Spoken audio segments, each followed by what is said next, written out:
Hey loves, welcome or welcome back to my channel. If you are new here, my name is Faith, and today guys, I'll be checking out Candace Owens as she speaks on Prince Harry is a victim of his own stupidity. And without much ado, let's see what Candace Owens has for us in this video. I thought your analysis of this book was spot on. You've called Harry despicable for trying to trash the royal family's reputation and dragging them below even what the Kardashians would get up to. So from an American perspective, do you think he has succeeded in damaging the monarchy, or is the biggest damage actually to the brand of himself and Meghan? Without question, to himself and Meghan. I think that Americans were split 50-50 maybe a couple of months ago when it came to Harry and Meghan. But the problem is that they can't close their mouths and they just keep talking, and it seems more and more petty. I mean, I was early on this. When Meghan and Harry were still in the royal family and living at Frogmore, I wrote an open statement on Twitter, which you can go back and look, that she was going to end up back in the United States and in Los Angeles because I just saw her coming. She's a D-list actress, and all she's ever wanted to do was be invited to A-list events. And she's been a social climber from the beginning. She married somebody the first time to socially climb. And for her, Harry was just an entry ticket into all of those circles. Unfortunately, she found someone. She's not very intelligent. She's not very talented. Nobody in America was watching Suits. She was an actress that was living in Canada. And fortunately for her, and credit to her, she found someone that is dumber than her. And that's the truth, is that Harry's just not a very smart person. And if there's one thing that this book definitely is not, it's a good advertisement for Eton, right? I mean, if I'm thinking about whether or not I want to send my son Eton, I'm telling you, I'm thinking now, did this guy graduate? He begins his book with a quote he says is from brainyquote.com. And then he says he found out that it was from William Faulkner and thought to himself, who the F is William Faulkner? He put this in his book.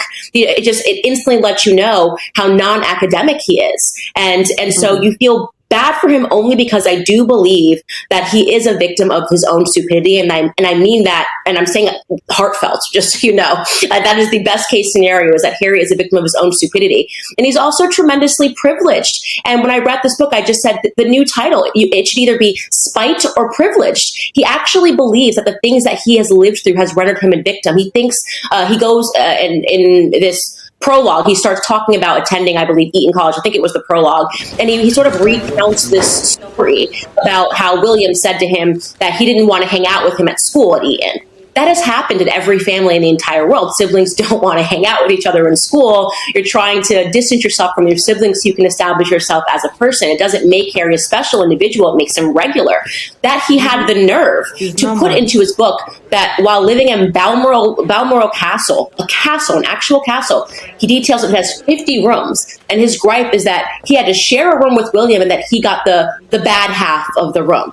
In a castle with 50 rooms. Is this supposed to be relatable? It's not very relatable. Every person under the sun, as a younger sibling, forget being the heir or the spare, understands that the older sibling is afforded certain privileges, like the bigger room. That happens in households all across the world. But Harry actually believes that this is some slight against his childhood. And then I just want to add here, going back to why I do believe that he is a victim of his own stupidity. He writes this one paragraph where he details how he's always been the spare, right? He's always been the spare, and that he was told explicitly, he uses the word explicitly, that he existed to perhaps provide a spare kidney or some spare bone marrow. Let me tell you, Dan, okay, I don't need fact checks. That just never happened. Nowhere in the history of the world did it ever turn over to a younger sibling and say, you exist for a spare kidney for some spare bone marrow. That isn't even how it works in the medical field. Just because you're a sibling doesn't mean that you're necessarily a match. So it's so ridiculous, and to me, it ranks as a great trove of comedy.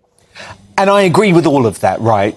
But even a lack of intelligence, Candace, does not excuse the way that he has thrown his own flesh and blood under the bus to make millions and millions of dollars and seek a deranged sort of revenge because he's been manipulated by his wife. I mean, it's inexcusable the way that he talks about his father and his brother. And even, I couldn't believe this, he even slags off the late Queen and her late sister, Princess Margaret. It's almost like no one is safe from him. At all. No one is safe. Actually, the ugliest part is that he included his niece, Charlotte, crying over a bridesmaid dress. It's so remarkably petty. And the idea that you would use a toddler for book fodder and clearly excerpted text messages. We don't really know what's happened. He's being very careful to say, I don't know what this part is. His memory gets very foggy when we have the potential to receive some clarity about who his wife is. I think she is actually quite rude. She was quite rude to Kate. Memory gets foggy when it's convenient. Then he has sharp and crystal clear memory whenever he wants to basically sell to us that he and his wife are victims. But you are correct, and I will say this. Americans have a very big appetite for drama. That's why they moved to LA. It was always her plan to get back into LA. It's why she called Tyler Perry a perfect stranger and boo-hooed on the phone and called and told him everything, even though she had never spoken to him prior, because she wanted to get back into LA, and Tyler Perry is a billionaire. It's very easy to understand Meghan and what her desires are. But what I will say is that even for Americans, turning your back against the family is a step too far. You can maybe do that once and claim racism, and you had everybody believing that this must be it in the fog of Black Lives Matter and George Floyd when everyone was going crazy. But now there's more of a sober analysis on what's taken place. It seems too petty. It's gone too far. Not even the Kardashians. That is perhaps the example of the most crass family that we have in America. They put everything on display. But I would tell you one thing about the Kardashian sisters: they are loyal to one another. Yes. That is the reason why people like them, right? They don't ever sell each other down the river, and they're a very close-knit, tight family, and people enjoy that. What Harry is doing, and that any wife would stand by and allow her husband to do this. I mean, there are some parallels. My husband and I, obviously, he's English. We fell in love at the same time. I'm an American girl that came from nothing. My husband's family has a bit more than me. My husband's father is in the House of Lords. And it was, to understand the English culture, how did we end up on opposite sides of it? Why do I not think the UK is a racist country? Why do I think that the royal family is this wonderful traditional thing that's existed for a long time that has united the UK? Nobody even knew that Meghan Markle was Black until she wanted to tell us this. She never said she was Black throughout her entire career, never spoke about her Blackness. But when she needed an excuse to get out of being a bad person, she used it because the moment was right, as I said, during all the Black Lives Matter protests. In the same way, and this is a bad thing to say, Harry has used Princess Diana as an excuse and as a shield, and something that is obviously very sad and a tragedy for any child to experience. He is now using it to say, well, you can't critique me because I am Princess Diana's son and I suffered this tragedy. Well, guess what? So did William. So did Prince William. And what you are doing to him, what you have done to his daughter, what you did to Charlotte, your niece, I mean, how dare you? Honestly, how could you ever do that to a little girl, to put that into a book, something so personal and perfectly normal, and to do that to his wife, Catherine? I mean, what has Princess Catherine ever done to Harry but love him? He should be ashamed of himself. Yeah, I suspect he is, because you can lie to the entire world. When you have quiet moments, you cannot lie to yourself. Yeah, and indeed, and in the book, he even describes Kate as the sister he never had. Well, funny way to treat your sister. You mentioned Meghan's shall we say, changing views on race. You have actually said in all of Spare and all of the characters spoken about in Spare, the people spoken about in Spare, you believe Meghan Markle is the most racist person in the book. What do you mean by that? What I mean by that is that if you go back and you look throughout Meghan Markle's entire career, she never wanted people to know that she was Black. She never wore that on her sleeve. She never spoke about her Blackness. If we had looked at her, I maybe would have assumed that she was Hispanic. No one would have ever guessed that she was Black. It was never relevant to where she wanted to be in her career. And the first time that you find that Meghan mentions her Blackness is when she wants to get out of the royal family. Even at the wedding, the only Black people she had were billionaires that she wanted to be on their shows. She had Oprah and she had Gayle King and she had her mother, who is partially Black.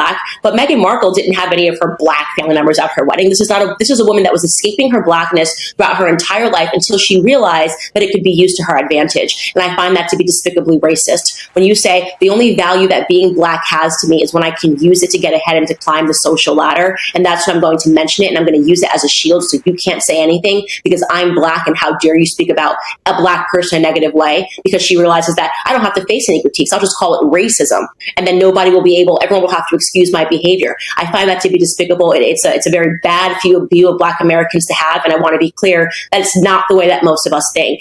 And so I'm so disgusted. Now she's done a 23andMe because she wants people to know what percentage of Nigerian she is. She suddenly became interested in knowing what percentage of Nigerian she was at the ripe age of 41 years old. I mean, do me a favor, spare me, Harry, spare me. What's interesting, though, reading the book, you can just tell how manipulated and sucked in he is by his wife. I mean, Candace, he still believes that Meghan had no idea who he was. He says multiple times in the book, she's never Googled me. She's never Googled my family. She has him wrapped around her little finger. And that's not to say that Harry shouldn't take the blame. I've always said right from the start, I think they are both to blame for their actions. But he is manipulated by her, is he not? Absolutely. And what's so funny about that is Meghan is a trained actress. What she does is that she studies people. She's not a good actress, but she is a trained one, right? She's been doing it her entire life. And there is no doubt that she studied Princess Diana. She studied her mannerisms towards Harry when he was a boy and the way that she grabs her face. And this is the psychopathic elements of what she does, putting a pregnancy text next to Princess Diana's hair, saying that she put her hands on the grave to have a conversation with her, bursting into tears. Oh. And she has convinced, there's a thing called in psychology called the Freudian transfer. She has convinced Harry that she is Princess Diana, except this time he has an opportunity to save her. That is the truth. And it's worked, right? So she's done this convincing performance for Harry that I don't know how I ended here. I just love you. And I'm just like your mom. And the one chance that you had to save your mom again, when he recounts that tale and the things that she said, she threatened homicide on her unborn child and suicide on herself. And then she convinced Harry that it was his idea to leave the UK. No, of course, if you threatened to commit suicide and homicide against my child, you basically said to Harry, you need to do something radical or I'm going to take my life. And that something radical was to leave the UK and to leave the royal family. And yet he believes that this was his own idea and not that these ideas were manipulated and planted into his head by Meghan. As I said, he just isn't very bright. He actually believes everything that she says to him. And unfortunately, I don't see how he can get out of it because he's got no one around him. It's a perfect example when you learn about abusive relationships, isolating someone entirely from their friends and their family, making them believe that their friends and their family are the enemies. I mean, these are classic signs of an abusive relationship. She has accomplished all of them. Getting him to speak loudly, speak out against his family. I mean, what late stage of victimhood is he in right now? So he is. I'm angry at Harry for what he's done to his family. There is a part of me that does see him as a true victim in a very dangerous relationship that he is being. Wow, you guys, that was such an interesting one from Candace Owens. I have never seen Prince Harry from this perspective that Candace spoke about. And you guys, let me know your thoughts on this one. Please comment your thoughts in the comment section. If you guys totally enjoyed watching, give this video a massive thumbs up, comment, share, and all that good stuff. And I'll see you guys in the next video. Bye, guys.